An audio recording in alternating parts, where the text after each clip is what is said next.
Yo, what is going on, you guys? It's your boy King Sanders here, and we are back with another day of sports betting. This is going to be for Thursday, June 9th slate of MLB action. I'm super excited to dive into it. We did have a profitable day once again yesterday. We were literally this close from a complete sweep on the entire day, but unfortunately, we will talk about that here in just a second. But without any further ado, I did just want to go ahead and address that we are still currently on the road to 7,000 subscribers. So if you guys are new, make sure that you guys do like, comment, subscribe, and turn on that notification bell so you guys know whenever I post. And as always, just wanted to give a quick shout out here to all of our members here on the channel. Thank you guys so much for everything that you guys do.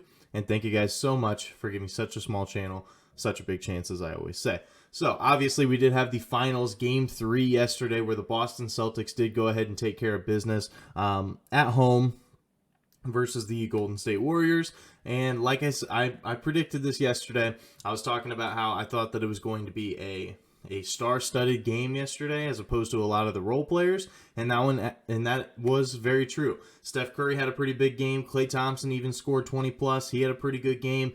Jason Tatum and Jaylen Brown both had right around 25 points. The only one that really shocked me was Marcus Smart. Marcus Smart had over 20 points, and he had really good counting stats other than that as well. So that one was kind of shocking, but like I said, in the finals, it's either the role players or it's the stars. It's you know, you never know which one you're going to get, but it's either the role players that step up or the stars that play, you know, really good. It's usually not both. If it was a mixture of both, I don't think that team would ever lose. But without any further ado, let's go ahead and do a quick recap as of yesterday. Like I said, we were really close to the sweep.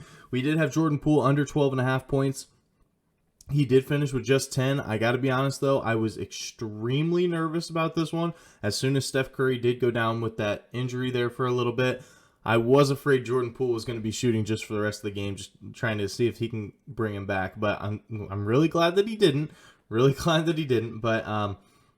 he finished with just 10 points, so we did end up winning on that one. Then we did have the Marcus Smart over 3.5 rebounds. That one did also hit, but that one was juiced. So I told you guys that I did a Marcus Smart same game parlay, and it was Marcus Smart over 3.5 rebounds and over 3.5 assists. He cashed that, and it was plus 110 odds. I don't know why it was plus odds. That makes no sense to me, but hey, great value. We hammered it, and it ended up working out for us. Now, our only loss of the day that we did end up having was the Seattle and Houston under 8.5.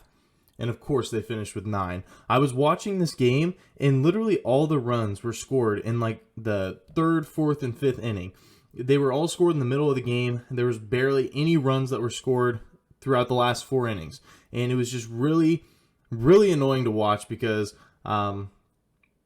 they pitched like Gilbert pitched a pretty decent game up until that 3rd inning, and then after that it was just like it all hit the fan, and unfortunately they scored a lot of runs. But it is what it is. So they ended up finishing with 9, finishing right on the hook. We almost brought out the shades. We almost brought out the brooms, stuff like that. But we're going to be bouncing back today. I do only have one official play, but I also have a parlay, and I'm going to talk about it just a little bit. So without any further ado, let's go ahead and dive into our official play of the day.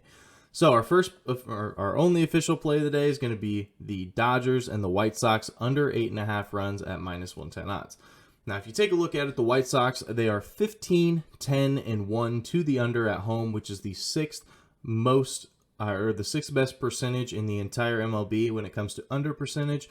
Also, as a home underdog this year, which in this situation they are 5-3 to the under. So they do go under more often than not. Sorry, as a home underdog, and following a loss, which they did just have to the Dodgers. They are 15, 11, and 1 to the under. So I think we see a ton of value here for a team that struggles to score runs after a loss, and also as a underdog in general, they're 12 and 10 to the under. So that's for the White Sox. I think that I think that there's a little bit of value there, but I see a lot of value here with the Dodgers, and let's go ahead and start it. Dodgers on the road this year, they are 18, 9, and 2 to the under on the road this year. They are 21, 12, and 1 to the under after a win, which, like I said, they did just have versus the White Sox. So they go under a lot more often than not. Both of these games in this series so far have already gone under, so hopefully they can keep that momentum going and they can go under once again. Also, this is a pretty good pitching matchup. Tyler Anderson is going to be on the mound for the Dodgers with a 1.63 ERA on the road, so very, very solid numbers there. And he's going to be going against Dylan Cease, who has a 3.39 ERA on the year. Not quite as great, but still, I think that it's definitely good enough. He just has to hold his ground to be able to get. He has to be able to hold his ground just to be able to get. Just to be able to hold them under, like, you know, to his average. If he holds them to his average, I think that we have a really, really good chance at winning this bet. So that is going to be our first and official play of the day. Dodgers and White Sox under 8.5 runs at -110 odds. Now, we don't have any other official plays. I definitely looked at some. I will say that I looked at the Cardinals run line. I think that that's a pretty good bet. There was a couple other ones that I looked at. I wanted to try to make a bet in the Orioles and the Kansas City game, but there's just nothing that was pleasing about that game whatsoever. So I was like, no, I'm just gonna stay away from that one. But I did find a little bit of a Hitters Parlay. It's only a 2-legger, and it's plus value, and it's kind of like the Marcus Smart play yesterday. The Marcus Smart same game parlay yesterday. It's similar to that, but it's just with base hits. So I'm really excited to dive into it. So let's do it. So I'm going to be calling this one the Hitters Parlay. It's plus 121 odds, so it's definitely good value for 2 legs that have a very good chance of hitting. So let's go ahead and dive into it. So the first leg is going to be Paul Goldschmidt of the Cardinals over 0.5 hits versus the Tampa Bay Rays.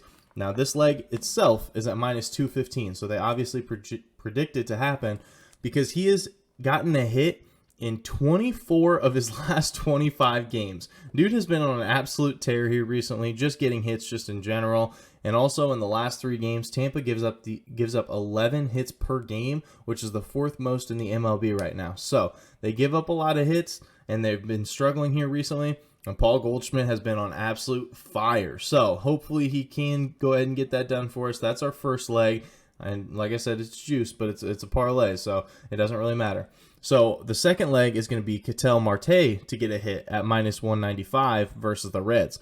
Now, Ketel Marte has gotten a hit in 18 of his last 20 games, so he has been very, very good here recently as well. And Cincinnati, they give up the 8th most hits per game to opposing teams. So both of these 2 legs together, very, very doable. At plus 121 odds, sign me up. I'm going for it. So that is our Hitters Parlay. Paul Goldschmidt to get a hit and Ketel Marte to get a hit at plus 121 odds. So those are our official plays of the day. The only thing that I did also just want to go ahead and address, and just really quick, is I am going to be making a little bit of a different video here recently, or here in the near future. It's going to be just different. So, I mean, I will be still sitting here. I will still be talking into the microphone. I will still be giving you guys content. But it's more so going to be about, like, me personally. So, what I basically mean by that is, I've had a lot of people kind of in my comment section talking about, you know, how different I look just over the last couple, you know, weeks or so. And so I am going to make a video about it because I've lost over 45 pounds since April 1st, and so just a little bit over 2 months, I've lost over 45 pounds. And so I'm going to make a video on, just in case if some people do need some motivation, just in case if some people do need to figure out like what all they can do to try to lose some of that weight, to try to get into their best shape, you know, stuff like that. It's not going to be anything too crazy, but I just wanted to kind of show my journey, kind of wanted to show where I started, kind of wanted to show where I'm at now, stuff like that. It's just the little things, but I just wanted to let you guys know that I am working on a project for that. I'm working on a video for it. So that's why these videos have been kind of sporadic. I've really been working hard on it. So hopefully, you know, hopefully it gets put out soon. But without any further ado, that's going to do it for today's video. Like I said, we are on the road to 7,000 subscribers. So if you guys are new, make sure you guys do like, comment, subscribe, and turn on that notification bell so you guys know whenever I post. But yeah, that's going to do it for me. This is King Sam signing out. Peace.